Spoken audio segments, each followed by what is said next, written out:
নারী ওয়ানডে বিশ্বকাপে মুখোমুখি হয়েছে চিরপ্রতিদ্বন্দ্বী দুই দল ভারত পাকিস্তান। তবে এই ম্যাচে ঘটে গেছে এক অপ্রত্যাশিত ঘটনা।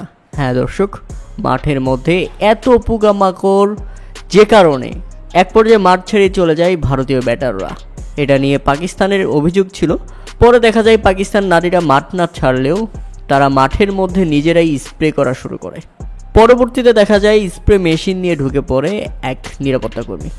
পুরো মাঠে ধোয়া দেওয়া হয় যাতে পোকামাকড় দূরে সরে যায় এবং আবারও খেলা প্রস্তুত করা যায়।